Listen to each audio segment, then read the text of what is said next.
आवाज मानदेशाचा। म्हसवड शहराचे सार्वजनिक आरोग्य स्वच्छ, सुंदर आणि सुरक्षित ठेवण्यासाठी घनकचरा व्यवस्थापन ही काळाची गरज आहे, असे प्रतिपादन म्हसवड नगरपालिकेच्या नगराध्यक्ष पूजा सचिन विरकर यांनी केले। क्रांतीवीर शैक्षणिक संकुलातील आत्मगिरी माध्यमिक विद्यालय घनकचरा व्यवस्थापन आणि स्वच्छता जनजागृती कार्यक्रमाचे आयोजन करण्यात आले होते।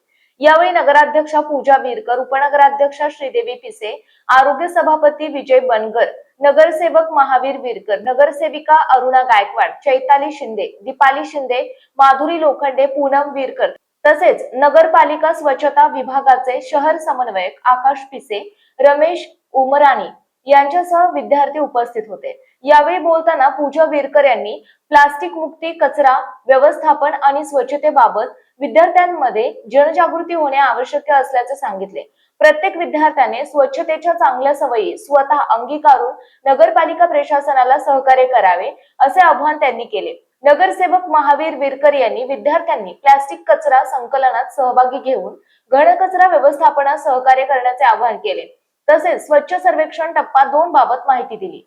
मुख्याध्यापिका सुलोचना बाबर यांनी प्रास्ताविकात क्रांतीवीर शैक्षणिक संकुलातील सर्व शाखा स्वच्छतेमध्ये आघाडीवर असल्याचे सांगितले। क्रांतीवीर नागनाथ अण्णा नायकवडी शाळेला स्वच्छतेबाबत राज्यस्तरीय पुरस्कार मिळाल्याची माहिती त्यांनी दिली। सूत्रसंचालन आणि आभार मुख्याध्यापक अनिल माने यांनी मानले। मानसोफर न्यूज संपादक बापूसाहेब मिसाळ, वरकुटे, मलवडी। आपल्या जिल्ह्यातील तालुक्यातील लेटेस्ट बातम्या पाहण्यासाठी आजच मानसोफर न्यूज चॅनलला YouTube वर सबस्क्राइब करा आणि बेल आयकॉन प्रेस करा।